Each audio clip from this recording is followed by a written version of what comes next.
Il est 18h30, bonsoir tout le monde. Vous regardez On n'est pas des pigeons, nous sommes vendredi, je fais la danse de la joie.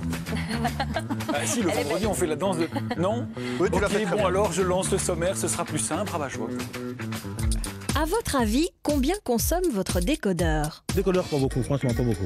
Eh bien, on a fait le test et c'est étonnant. Nous arrivons à 190 kWh par an. Les pigeons ont relevé les compteurs et vous pourriez bien être surpris. Non, ces gens ne prennent pas une douche pour le plaisir. 2, 1, go! Ils ont en fait accepté de mettre à l'épreuve des pommeaux économiques.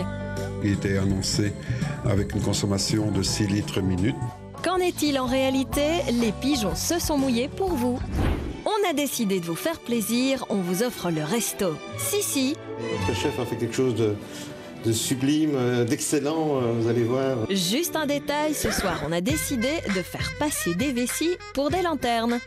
On a pris une petite mousse de canard, tout ce qu'il y a de plus honnête, sauf que c'est pas du foie gras. Vous vous rendez compte, on a servi des trucs, mais c'était une cuisine, comme disait, une cuisine d'internat, mais pour uniquement les collègues du week-end, quoi. Alors, heureux? J'aurais mieux fait de me barrer, ça c'est clair. Ah bah non, attendez, il y a des sneakers pour le dessert. Ce serait dommage, n'est-ce pas Sébastien? Ah ouais, on va rester jusqu'au dessert, ça c'est sûr. Autour de la table, Carlo, Anne-Laure, Maya et Florence. Vous êtes beaux comme ça quand vous êtes tous ensemble à la télé. Allez, c'est parti.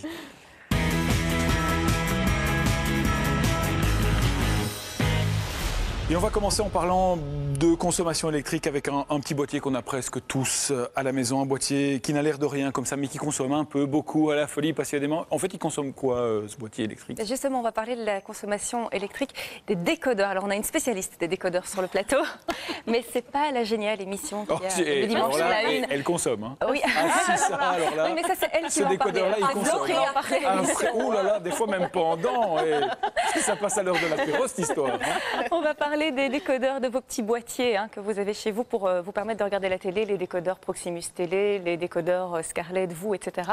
Ça consomme combien à votre avis? Est-ce que ça consomme plus ou moins que votre frigo, un boîtier pareil? Par an, j'espère. Oui. Le frigo, il y a un compresseur, tout ça. Combien consomme un décodeur branché 24 heures sur 24? C'est la question que s'est posée Paul-Henri Burion et regardez, il a calculé. Vous vous êtes déjà posé la question, combien consomme un décodeur? Franchement, non. Bonne question, je ne sais pas vous répondre. À votre avis, le décodeur consomme-t-il plus que le frigo? Non. J'espère moins. C'est le frigo consomme beaucoup, congélateur, tout ça là, fraîcheur, defrost, tout ça là, il faut beaucoup de glaçons, donc ça prend beaucoup d'électricité, mais le décodeur pas beaucoup, franchement pas beaucoup. Vous avez envie de savoir? Oui. Ça vous intéresse? Bah, pourquoi pas? Si. Et pour en savoir plus, je dois me procurer des appareils de mesure. Il existe des petits wattmètres qu'on met dans la prise, on branche l'appareil qu'on veut contrôler dessus, on laisse fonctionner un certain temps et puis on a une consommation pour cette période et on peut extrapoler sur une année ce que ça pourrait représenter. Voici les informations que nous donne un wattmètre. Vous prenez l'alimentation de l'appareil que vous voulez contrôler, vous le branchez dedans, voilà. Et avec la touche fonction, vous pouvez passer d'un paramètre mesuré à un autre. Donc, ici, on va passer sur le courant instantané, 20 mA. On va passer sur la puissance instantanée, 1,9 watts. Et là, on passe alors sur la consommation totale pour la période pour laquelle on a laissé l'appareil. Il ne reste plus qu'à placer les appareils de mesure. Chez moi, sur un décodeur de chez vous, et chez Bruno, un wattmètre sur un décodeur de chez Belgacom. Bruno, vous êtes prêt? Je suis prêt. Nous avons donc placé notre appareil de mesure. Il nous reste maintenant à brancher nos décodeurs respectifs. Vous, Belgacom, et moi, vous. Attention, c'est parti, vous êtes prêts? Prêt. On y va. C'est parti. C'est parti pour une durée de 3 jours.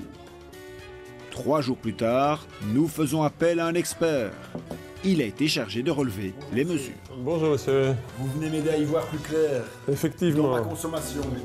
Il se penche tout d'abord sur la consommation du décodeur de chez vous. Alors, cet appareil, nous avons vu qu'il avait une puissance permanente de 22 watts et qu'il avait entraîné une consommation sur les 3 journées de test de 1,6 kWh. 1,6 en 3 jours, mais donc ça veut dire que pour une année, 365 jours, il faut faire fois 120 environ. Et bien nous arrivons à 190 kWh par an. 190 kWh à 24 centimes du kWh, cela fait une facture annuelle de 45 €. Nous sommes cette fois chez Bruno. Regardons d'un peu plus près la consommation de son décodeur Belgacom. Celui-ci a consommé durant 3 jours 1,4 kWh, soit une consommation annuelle de 170 kWh. 24 centimes du kWh, nous arrivons à un montant annuel de l'ordre de 40 €. Entre les deux décodeurs, la consommation est donc similaire, de 40 à 45 € par an. Si je compare ces sommes à la consommation annuelle d'un frigo, eh bien, nous pouvons dire qu'elle est supérieure à un très bon frigo. Clairement, si nous prenons un A++, on va tourner autour de 20-25 € par an. Donc on est 2 fois plus important en consommation pour ce décodeur. Seule solution pour moins consommer, débranchez votre décodeur. Alors là, je crois qu'on est tous un petit peu atterrés par la consommation de ce petit boîtier. En plus, quand on débranche un décodeur, il faut tout réinitialiser. Bah oui, c'est il y a des réglages. Mais 2 fois plus qu'un frigo, quoi. Ouais. Oui, c'est ça. Donc en fait, finalement, on a vu qu'avec l'expert que même en appuyant sur le bouton on-off directement sur le petit boîtier ou même en éteignant avec la télécommande, ça ne change rien à la consommation. La consommation est toujours identique. Donc il faut le débrancher, comme on disait à la fin du reportage. Soit le débrancher, soit avoir une prise multiple avec un petit interrupteur on-off, ce qui permet de créer une ouverture physique dans le circuit électrique et donc de couper l'arrivée du courant. Utiliser sinon des programmateurs hebdomadaires qui permettent en fait de dire voilà, je veux que ma télévision fonctionne uniquement entre 18h et minuit, disons. Mais comme le disait Flo, renseignez-vous bien par rapport à votre distributeur puisqu'il y a des réglages qui peuvent changer quand Exactement. on débranche. Et moi, j'ai déjà eu le problème avec mon fournisseur, on va dire, Internet. J'éteignais ou je débranchais la box et quand je la rallumais, elle posait systématiquement problème. Et on m'a répondu « Ah, mais c'est parfait pour ça, pour le débrancher, le rebrancher tout le temps. » Depuis le temps que le problème existe, je dirais, ils ont quand même assez ils sont quand même assez doués pour créer des box qui consomment moins que des frigos. Enfin, c'est quand même pas possible. Mais visiblement, non. C'est pas prévu. Donc ça veut dire qu'il faut faire ça avec... Ici, on a pris le décodeur, mais il faut faire ça avec la radio, avec tous les autres appareils? Oui, tous ces appareils qu'on a chez nous, la radio, le PC, etc., ils continuent à consommer même une fois éteints. Donc voilà, l'idée, c'est vraiment essayer de débrancher un maximum quand c'est possible. Dites-vous bien que c'est une aberration écologique et économique aussi. On l'a vu dans le reportage, une 40aine d'euros par an juste pour ce petit boîtier en consommation électrique. Alors, je pense que tout le monde a envie de faire le test à la maison. C'est facile à faire? Oui, il suffit d'acheter un wattmètre et ça, vous en trouvez dans les magasins de bricolage. Ça coûte 40 €. Une vingtaine d'euros. Il y a un conseil qu'on a vu dans la presse cette semaine qui disait arrêtez de recharger votre GSM la nuit parce que du coup, on le charge pendant 8 heures d'affilée alors qu'un GSM, ça peut être chargé pendant 1 heure ou 2 pour être totalement rechargé. Donc si vous le branchez la nuit, ça consomme énormément de manière totalement inutile. Autre conseil à donner pour limiter la consommation? Oui, c'est ça, vraiment regarder à tout prix ce que vous pouvez éteindre un maximum. Par exemple, notre expert m'a aussi dit que la majorité de la consommation énergétique des écoles se faisait la nuit et en week-end. Enfin, pas la majorité, mais 25%, pardon, une grosse partie. Donc c'est quand même énorme, 25% de consommation énergétique au moment où il n'y a plus personne dans les écoles. Et ça nous a amené à discuter notamment du chauffage. Je sais qu'on est plusieurs sur le plateau à laisser allumer le thermostat, enfin en tout cas à le maintenir sur une température de 15-16 degrés quand on n'est pas chez soi, parce qu'on a tous en tête que du coup, quand on arrive et quand on augmente la température, la chaudière va devoir moins carburer pour atteindre la température demandée. Il m'a dit non, c'est faux. L'idéal, c'est vraiment de baisser un maximum le thermostat, quitte à ce que la chaudière travaille plus ensuite pour atteindre 19-20 degrés une fois que vous êtes chez vous. Donc voilà, un wattmètre pour faire l'expérience à la maison. Et un wattmètre pour Noël. Mais ça, c'est quand même... Moi, j'en veux un sous le sapin pour voir éteindre le sapin. On est d'accord. Dans la seconde partie de cette émission, on prendra une douche tous ensemble pour économiser l'eau. Ce sera avec Hubert et on jouera. Ce sera avec Raphaël et on ira au resto avec vous, Carlo. Qu'est-ce qu'on va faire ? On va faire quoi au resto ? On va un petit peu piéger des gens. En faisant quoi ? On va leur annoncer un menu très très gastronomique et cher et on va ouvrir des boîtes. D'accord. Oh, dis donc, ça c'est pervers. Pas que des boîtes, aussi des tétrapacks. Ah oui, je le disais quand même, hein, histoire que ce soit un peu luxueux. Mais l'ananas en boîte, c'est bon. C'est ça. En fait, les gens aiment. D'accord. Oui, oui. Ce sera après la pause, bougez pas tout de suite.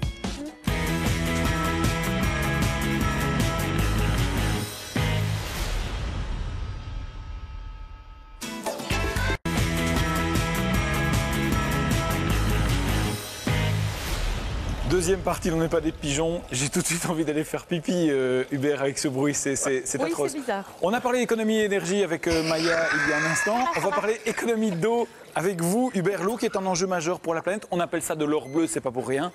Et on l'a en abondance. Ben oui, après des économies en électricité, on va parler économie en eau. Et l'eau, regardez, ça coûte rien du tout, l'eau. Vous savez combien un ménage belge en moyenne consomme d'eau chaque année? Centaines de mètres cubes. Exactement, c'est 100 000 litres d'eau, 100 mètres cubes exactement. Alors à 0,0048 € le litre, on peut y aller. Hein. Bon, est-ce que vous savez ce qui consomme le plus d'eau chez vous? C'est souvent souvent la toilette, hein, la chasse d'eau. La chasse d'eau. La machine à lessiver? Oui, le lave-vaisselle. Et personne ne dit... La douche? La douche et la baignoire, évidemment. Alors là, il y a un dilemme aussi. Hein. Douche ou baignoire? Faites quoi vous? Moi, je prends une douche dans ma baignoire. Ah oui. Douche ou baignoire? Les deux. La douche à plusieurs. C'est pas la même chose. Ça consomme moins d'eau. C'est pas tout à fait la même chose. La douche, le matin, ça vous donne du peps, tandis qu'un bon bain tiède, le soir, ça vous relaxe. Ouais. Mais ça consomme pas la même chose. Qu'est-ce qui consomme le plus? Le bain. Le bain, vous voyez la différence? Un bain, c'est 40-50 litres d'eau, non? Non. Une douche, c'est 40 à 60 litres d'eau en moyenne. Et un bain, c'est 120 à 200 litres d'eau. Mais si on ne remplit pas la baignoire, qu'on fait des regarde, ça s'appelle un bain de siège. Des bains moyens. C'est des valeurs moyennes. Alors, quand on voit ça, on se dit qu'on va prendre une douche parce que c'est plus économique. Oui, on pense à son portefeuille. Alors, vous savez, maintenant, pour économiser l'eau, on a inventé des tas de trucs. Tout le monde connaît ces chasses à 2 vitesses pour les petites commissions, pour les grandes commissions. Oui, c'est bien. Alors, pour les douches, il existe la même chose depuis quelque temps déjà, ces fameux pommeaux économiques qui, théoriquement, vont vous doucher, mais en laissant passer beaucoup moins d'eau, donc pour faire des économies. Mais est-ce que ça marche vraiment? Alors, Emmanuel Morimont les a testés pour nous. On regarde son reportage. Une douche, ça peut monter jusque 80 litres, fois 365 jours, ça fait plus de 29 000 litres. Énorme. Mais rassurez-vous, le marketing a pensé à vous. Le réel marketing sur les pommeaux de douche économiques, je demande à voir. Certains pommeaux écologiques réduiraient votre consommation d'eau de 50%. C'est marqué sur l'emballage. On va tester et on va voir. Place à l'expérience avec 3 volontaires. Jean-Sébastien, Lily et Virginie vont payer de leur personne. Allez hop, tous les 3 à la douche. 3, 2, 1, go! Nos 3 Kobe vont prendre une première douche qui va durer pile 7 minutes, soit la durée moyenne que les Belges passent sous la douche. Ils sont chronométrés par Jean-Paul Dussard, formateur principal à l'IFAPME. Attention, dernière ligne droite, on coupe tout. Et on mesure précisément la quantité d'eau utilisée pour chaque douche grâce à des compteurs individuels. Cela varie entre 55 et 58 litres.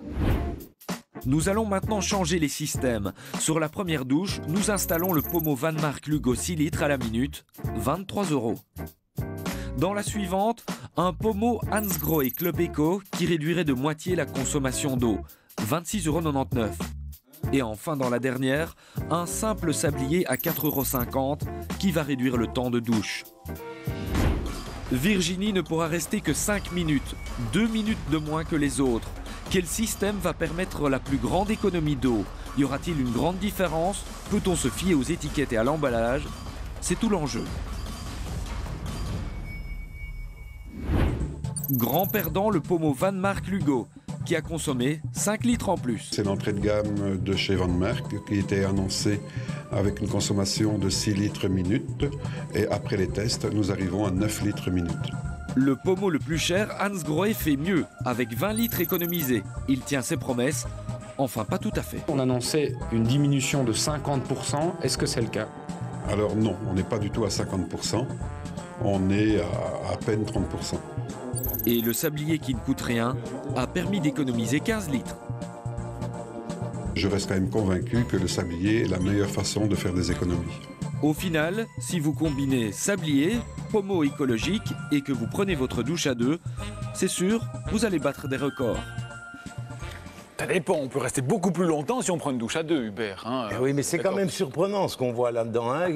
Bon, c'est des prometteurs de beaux jours, là. Ouais, ceux qui consomment plus. On ne suit pas l'étiquette sur ce coup-là. Alors, mais heureusement que nous, on est là pour tester. Alors, si on fait le bilan, en résumé, avec le sablier de douche, en réduisant le temps de la douche de 2 minutes, on va économiser en moyenne plus de 5000 litres par an par personne. Avec le pommeau douche écologique, celui qui marche, le Hans Grohe, plus de 7000 litres. Alors, si on combine les deux, 5 minutes de douche avec le pommeau écologique, on économise plus de 10 000 litres d'eau par personne. Wow. Si vous êtes 4 dans une maison, ça fait une économie de 40 000 litres, de 40 mètres cubes, soit 40% de moins que la consommation annuelle moyenne d'un ménage, donc plus de 190 €, parce que je vous rappelle que 0,0048, ça fait quand même le mètre cube à 4,80 €.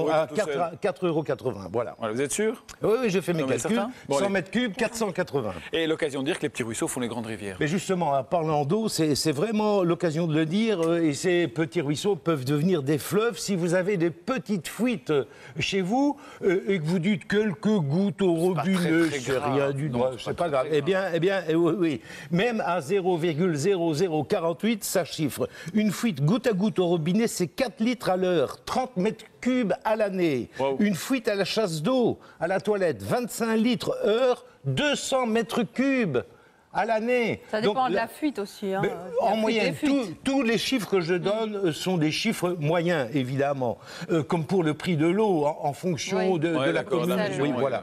Alors, 100 mètres cubes d'eau en Wallonie, c'est quelques 480 € en moyenne, 332 à Bruxelles. Quand vous recevez la facture, 200 €, 200 mètres cubes, ça fait une fameuse différence, vous faites gloup. Donc, alors, même une petite fuite de quelques gouttes, tout de suite, la réparer. Et le sablier dans la douche. Et le sablier. Pas perdre trop de temps, finalement, c'est le bon plan. Mais oui, vous pouvez. Je pense que vous pouvez. Merci, Hubert. À ce prix-là. Vous savez quoi? Je vais vous laisser 2 secondes parce qu'il y a Raphaël qui est là-bas dans le fond et qui va jouer. Qui va jouer parce que moi, j'aime bien les jeux. Ça fait un petit temps que vous nous amenez plein de jeux, mon Ouais, ben voilà, écoutez, c'est la période de Noël. Saint-Nicolas, c'est fait. Maintenant, vous avez des jeux. Maintenant, c'est le Père Noël et on va démarrer avec le jeu qui a reçu le prix du jouet de l'année dans la catégorie jeu familial chez nous en Belgique. Petit rappel, comment est-ce qu'on élit les jeux de l'année en Belgique? Eh bien, une fois par an, c'est la fédération belge des professionnels du jeu et du jouet, qui sélectionnent des jeux, ils les proposent à des professionnels, qu'ils convoquent, donc c'est des gens qui travaillent dans le secteur de la grande distribution, des journalistes, des distributeurs, enfin bref, voilà. Ensuite, eux font une présélection, il y en avait 57 présélectionnés cette année, et puis au final, ce sont des familles avec des parents, des mamans, des enfants, voilà. C'est ceux qui jouent avec. Voilà, qui élisent les jouets dans 12 catégories différentes. Et là, je vous présente le concept qui, en fait, en 2014, avait déjà été primé au niveau de la France, et le concept, c'est plutôt pas mal. C'est un jeu à partir de 10 ans, ça se joue entre 4 et 12 joueurs, ça dure plus ou moins 40 minutes la partie. Vous avez des cartes avec différents thèmes et vous devez faire deviner soit des personnages célèbres, des titres de films, des expressions, des objets, des trucs comme ça, sur base des indices. Par exemple, vous tirez au sort, par exemple, Les Dents de la Mer. C'est un film, donc le thème principal, vous le mettez sur la caméra pour dire que c'est un film. Ça se passe avec des animaux, le thème secondaire, voilà. Et puis, pour faire deviner les Dents de la Mer, Park, là, vous pouvez dire, voilà, ça se passe ça, il attaque des bateaux, on peut jouer, essayer de faire deviner des choses comme ça. Vous êtes vraiment bloqué sur Jurassic Park. Le dernier, alors, parce que là, il y a une espèce de grosse bête aussi dans le... Et si je vous mets ceci, il tombe amoureux à la fin. Jurassic Park. Voilà, j'aurais dit autre chose, mais bon, c'est pas grave. Et ce qui est pas mal avec ce jeu, c'est qu'à la fin, les gens n'emploient même plus les cartes avec les différents thèmes en différents niveaux de difficulté. Trucs qu'ils ont en tête. Voilà, exactement. Ils jouent entre eux, c'est plutôt pas mal. C'est familial à partir de 10 ans. Ça coûte entre 25 et 29 €. Ça, c'est les prix généralement concertés. Un prix classique chez nous. Pour un jeu plateau. On est d'accord. Donc voilà. On passe à autre chose. Ça, c'est pour les plus petits, quoique moi, ça m'amuse. À partir de 4 ans. En même temps, on explique aux gens que vous n'avez pas trop grandi ou... Non, je suis très immature. Voilà, c'est pas grave. 41 ans, mais vous inversez 14. Vous voyez, et encore 14 à partir de 4 ans. 2 à 4 joueurs ici, 10 minutes. Vous allez voir, ça va très vite. Vous avez une roulette avec différents trucs. Vous avez des petites pièces. Le cochon. Il a une tête sympathique, mais on va lui faire du mal. On va lui faire du mal. On va rassurer les animaux. Non, il ne va pas souffrir. En plastique. Ça va. Donc vous sélectionnez, vous faites tourner la petite flèche ici. Bon, on va l'arrêter parce que sinon on en a pour 2 heures. C'est pas tombé là où je voulais. Ça devait tomber là. Non, mais là, vous prenez une pièce. 4 ans, vous prenez une pièce, mais je suis mature même pour 4 ans. Voilà, ça c'est, vous avez votre pièce, vous faites tourner, vous faites tourner vous aussi, vous avez votre pièce, enfin voilà, tout se passe bien. Et puis la pièce, on vous dit, vous devez la mettre dans le cochon. Donc vous la mettez dans la fente. Oui. Qui se trouve ici. Il vous ne faites souffre tourner. pas, on précise. Il ne souffre pas, hein, jusqu'au moment où vous tombez sur le marteau. Oui. Et le but du jeu, c'est celui qui va faire exploser la tirelire. Et avoir tous les sous. Et avoir tous les sous. Donc ça peut durer un certain temps, mais à chaque fois que vous tombez sur le marteau, vous devez taper sur le porc. Et donc, à un moment, je vous assure qu'il faut taper fort. Oui, non, il faut. Ah, ça commence à s'ouvrir. Mais vous devez continuer à taper sur le porc. Okay. Et à un moment, ça doit s'ouvrir. Enfin, bref, ça doit. Le porc s'ouvre. Ah, voilà. On va gagner du temps. On va taper, oui. Enfin, voilà. Et donc, quand ça fonctionne, ça saute. Et l'argent saute. C'était pas du vrai argent non plus.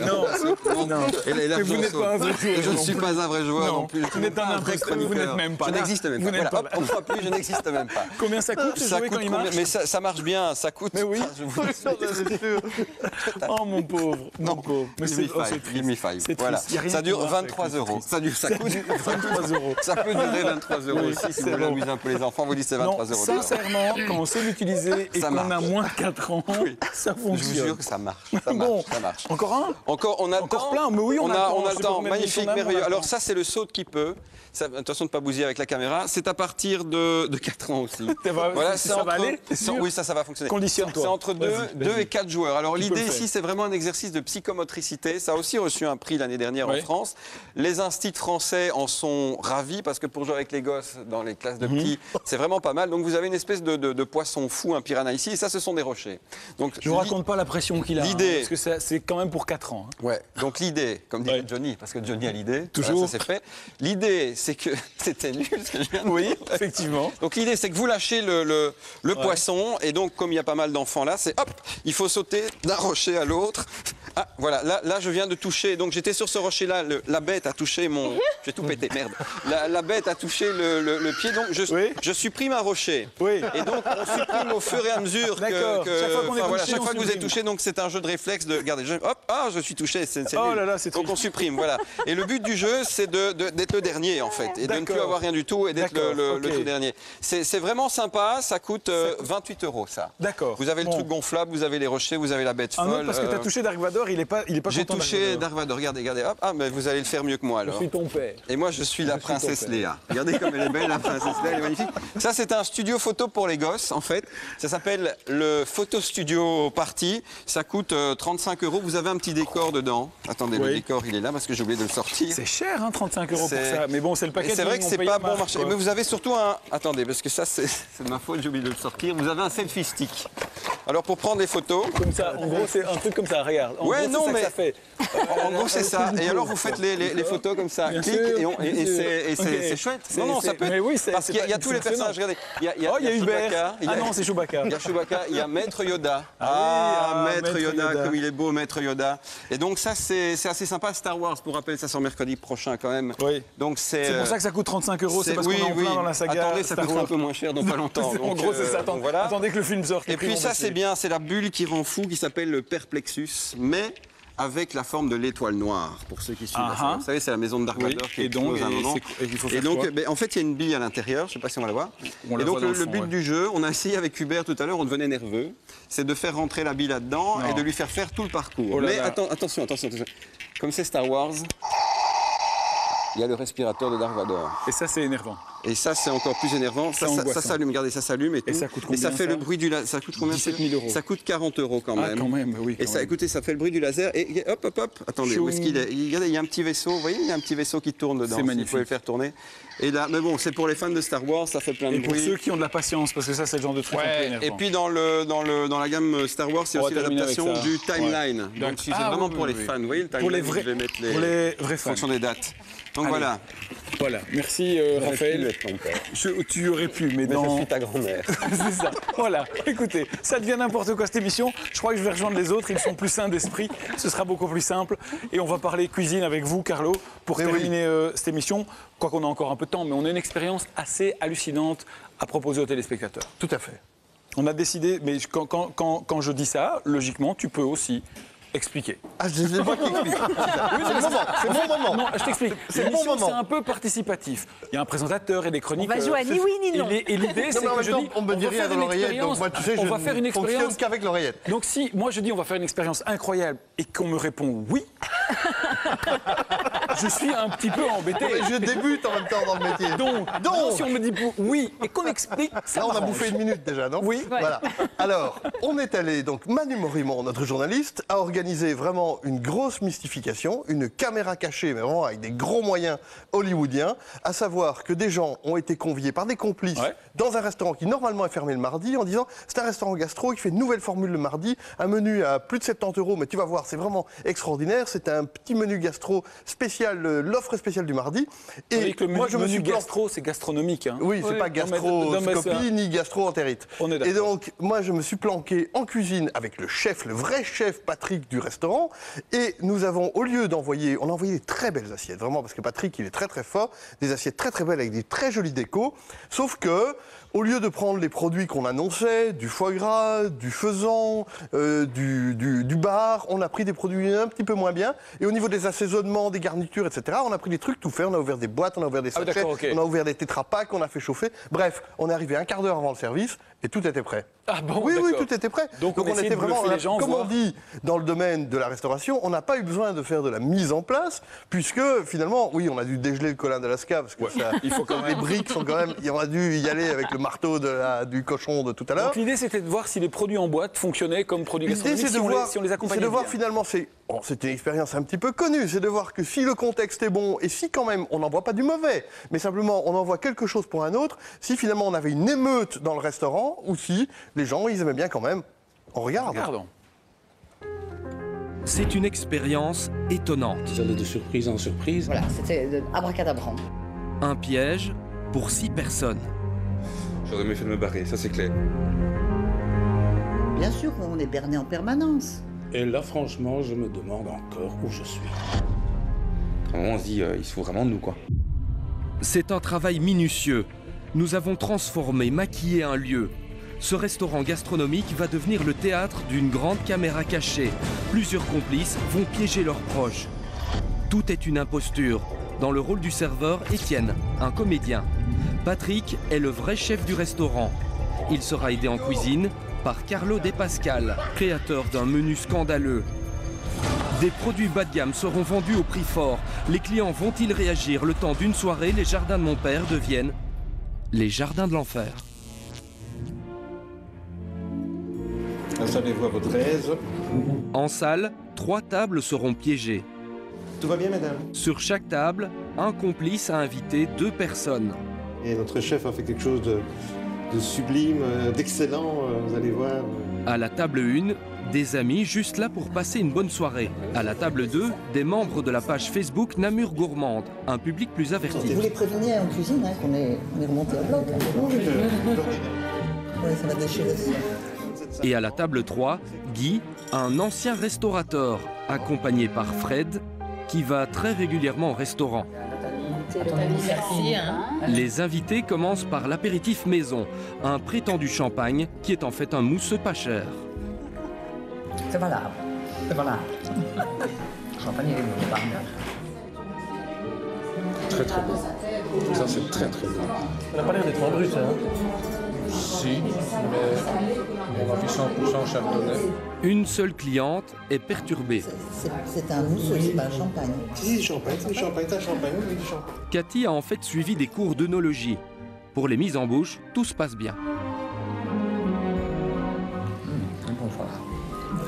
Il est bon le petit gazpacho parce que très souvent tu as trop de poivrons comme ça et c'est non, il est bien dosé, très bien dosé, très très bien. C'est vrai que c'est bien présenté, mais le gazpacho est en fait un gazpacho en briques. Et pour le foie gras, n'en parlons pas. On a pris une petite mousse de canard, tout ce qu'il y a de plus honnête, sauf que c'est pas du foie gras. Là, quand t'as mis ça en bouche, t'as plus faim. Hein. En cuisine, on est loin de la grande gastronomie. Carlo et Patrick s'occupent des entrées. Les langoustines qui en fait sont des crevettes, on a prévu une sauce bisque, ben c'est pas compliqué. Tu prends une brique de soupe bisquée et un peu de farine, un peu de margarine pour faire un roux et ça fait une sauce bien épaisse, bien nappante. Allez, on en remet un peu. C'est vraiment mauvais ça. vous rendez compte, on a servi des trucs, mais c'était une cuisine, comme disait, une cuisine d'internat, mais pour uniquement les collés du week-end, quoi. Alors, effectivement, c'est un menu qui coûte pas grand-chose, tant en termes d'achat de produits, mais surtout en temps de travail. C'est-à-dire que c'est un menu où, dans un restaurant, normalement, on passe beaucoup de temps à faire de la mise en place. Bah, nous, la mise en place nous a pris un petit quart d'heure. Le dressage est impeccable, mais va-t-on se laisser tromper en salle? Ça, je comprends. On va mettre l'intitulé, langoustine breton. Mais nous, c'est complètement foireux. Ça va être bon, ça. C'est généreux, 4 langoustines. Oui, elles sont bonnes. Elles sont bonnes, elles sont très bien cuites. La petite tombée de poireaux, c'est magnifique. Langoustine vous plaît, monsieur? C'est parfait, sauf que, à ma connaissance, une langoustine a une autre forme. Non, je trouve pas. C'est de langoustine bio qu'on doit servir. Ça doit être ça, alors ok. Tout est très bon. Très bien, rien à dire. S'il y a un truc qui ne va pas, on vous le dira, vous inquiétez pas. Et le grand vin blanc, c'est du vrai Pouilly Fuissé que j'ouvre à l'arrache, va être remplacé par du vin en cubi. C'est blanc et c'est pas cher. Le vin n'est pas assez froid. Et il n'a pas de goût. Vous êtes une connaisseuse en vin, vous appréciez notre vin. Vous le trouvez bon? Pas terrible. Je vais être très sincère, je le trouve un peu plat.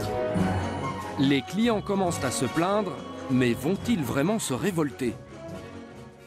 Tout le monde n'est pas vraiment dupe dans cette histoire. Non, tout le monde n'est... Non, effectivement, il y a des gens qui ont tiqué. On va le voir dans la suite du reportage. Il y a des gens qui ont tiqué. Mais nous, franchement, on s'attendait un petit peu... On a quand même assez bien forcé, mais on n'a pas voulu faire non plus les imbéciles, c'est-à-dire envoyer des assiettes ratées ou trop petites, etc. On a voulu jouer les codes de la restauration. Mais moi, j'avais pendant toute la soirée le chef à côté qui me disait « Mais non, tu ne peux pas envoyer ça, non, ça on ne peut pas faire. Ça, on peut pas faire. » Donc, il fallait sentir un peu la pression que j'avais d'un côté.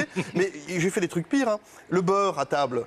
On a pris de la margarine et on a mis du sel parfumé à la truffe. Et on a dit que c'était du beurre fermier à la truffe. Ils en ont redemandé. Il y en a, pas tout le monde. Il y en a qui en ont redemandé. Alors on peut se faire avoir dans ce genre de choses. Bah, évidemment, on se fait avoir. Il y a le décorum et tout. Donc. Évidemment, et puis je pense qu'on est un peu impressionné. On n'ose peut-être pas dire non plus que c'est pas à notre goût quand on n'est pas de grands connaisseurs. Bon, là, on a quand même des connaisseurs autour de la table. Peut-être qu'on n'ose pas tout à fait aller au bout de son intuition et puis faire confiance à ses papiers. Florence, vous tomberiez dans le panneau ou pas?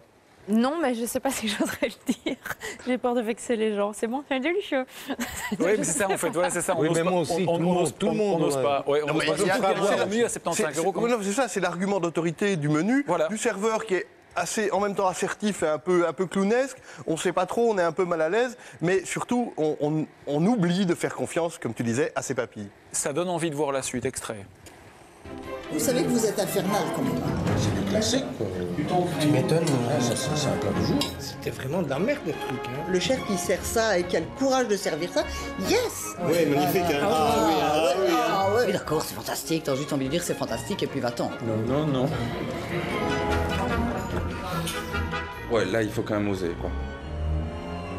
Et dans cette émission, on ose tout. Ce sera après la pause, cette deuxième partie du Grand Bluff au restaurant. A tout de suite.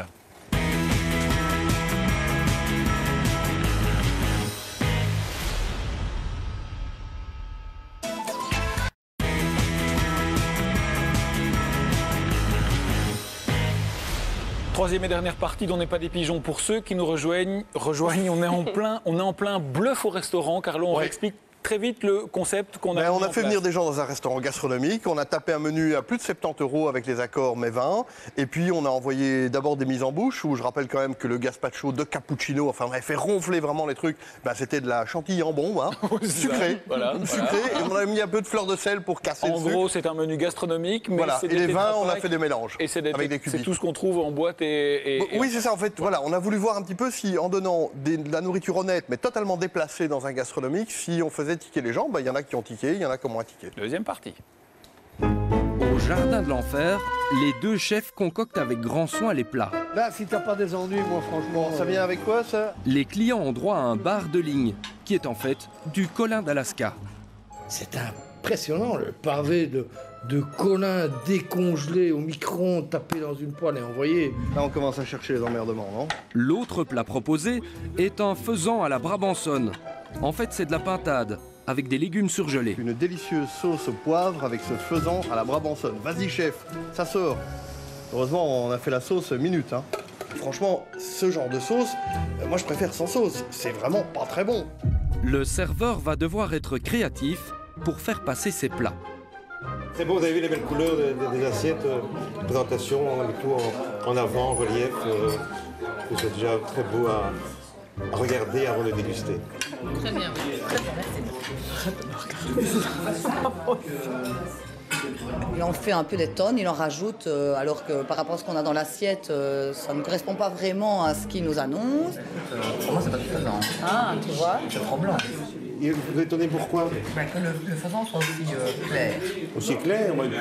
Peut-être un peu plus cuit, peut-être. La cuisson, peut-être. Hein. Non, je pensais que la viande de faisan était plus rouge. C'est du faisan bio, hein. C'est peut-être ça aussi que la texture est différente et l'aspect est différent. Quoi.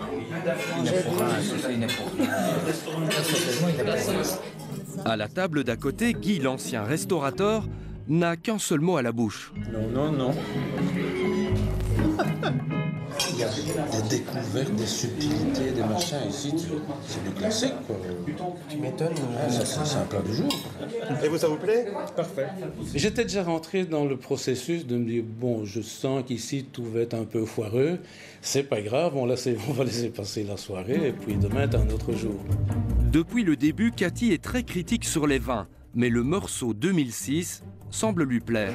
Ça c'est bon, c'est aromatique, c'est frais, c'est fleuri. Ce goût de pierre à magnifique, magnifique, il est magnifique.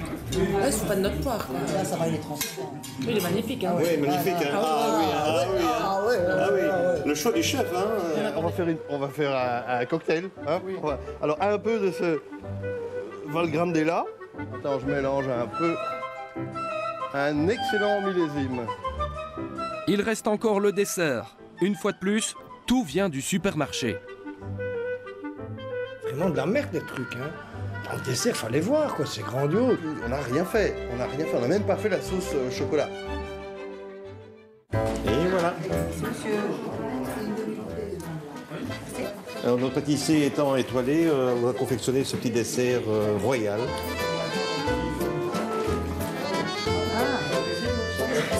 Si c'est censé être un moelleux, ça n'est pas un moelleux. Si c'est censé être un cake, c'est pas assez cool. Donc on ne sait pas ce que c'est. Il vient dire que c'était un... Oui. Il y a un petit souci? Ben non, je goûte. Ah, vous goûtez, pardon, excusez-moi. Non, mais je croyais qu'il y a un petit souci, moi. Non, pas du tout. Ah, vous avez...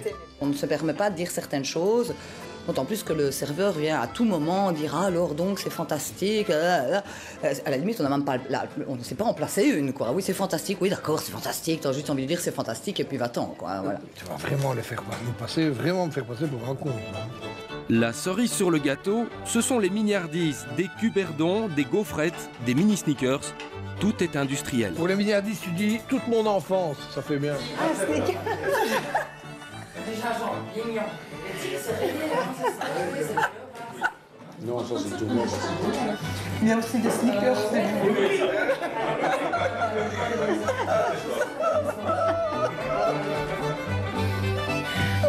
Moi j'adore, c'est ubuesque, le chef qui sert ça et qui a le courage de servir ça. Yes. Moi j'adore. C'est quoi, c'est un petit match? Moi ça bien.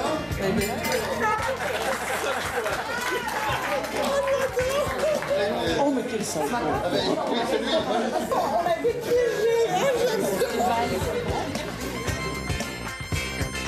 J'ai pas remarqué que ce n'était pas gastronomique finalement. À part pour 2-3 détails, on n'y a vu que du feu, sincèrement. Mais j'osais pas y croire, parce que le cadre ne collait pas avec ce que j'avais dans l'assiette. Donc, à la limite, je repoussais finalement ce que je pouvais ressentir. C'est certain qu'ils seraient jamais revenus dans notre restaurant en ayant eu ça, mais ils n'ont pas dit. C'est comique. On n'a pas envie de se prendre la tête le soir. C'est comme ça, et on se dit on paye et on ne reviendra plus jamais. On est berné, on le sait, et on joue le jeu, et puis voilà. Et puis si on veut pas jouer le jeu, ben on reste chez soi, on mange des pâtes. D'ailleurs, je sais aujourd'hui ce que c'est que d'être pigeon. Je pense qu'on aurait tous été dans le cas. Hein. Ah oui, effectivement, le cadre fait, on le redit, c'est ça qui fait le décorum, quoi. Oui, mais on ne fait pas confiance à son instinct, finalement. On oublie, on se fait happer par le... Alors, c'est l'expérience jusque sur ce plateau. Oui, j'ai refait le plat, donc le faisan avec une sauce au poivre et une purée. Là, j'ai mis une purée de céleri rave. Alors, il y en a un où c'est vraiment du faisan, il y en a un autre où c'est pas vraiment du faisan, il y en a un où c'est de la vraie sauce faite maison avec amour, avec du vrai cognac flambé, tout le bazar, et un où j'ai ouvert une pochette. Et il y a aussi la purée, qui est une purée surgelée, et une purée faite avec le même amour et la même crème. Ce qui est le plus flagrant, c'est la sauce. Pour moi. Ah non, et la purée. Mais par contre, ce que je voulais vous dire... Ouais, la sauce, oui. Alors, la sauce et la purée, normalement, ça doit... Parce que franchement, entre un vrai faisan et une pintade, mon Dieu, surtout quand ça a été réchauffé 2 fois sur un plateau, on finit par perdre un petit peu la différence. Oui, puis si la pintade est bien cuite, ça peut être agréable à manger. De toute façon, la pintade, c'est bon. Ouais. Et ce qu'on a fait là dans le restaurant au jardin de mon père, on a servi de la pintade, c'était pas mauvais. Et je voulais juste vous dire une chose. Le monsieur très sympathique qui dit « je me suis fait pigeonner », il a eu à dire quelque chose sur ma sauce, que c'était quand même de la sauce de Tetra Pak. Même là, quand je suis arrivé, tu m'as dit « oh, ça c'est de la fausse tellement elle est figée ». Ce monsieur-là, il a trouvé à dire que la sauce, elle était trop poivrée. Donc il ne nous a pas dit le retour qu'on a eu en cuisine, parce qu'on demandait les retours. C'était « ouh là là, trop assaisonné, trop poivré ». Donc finalement...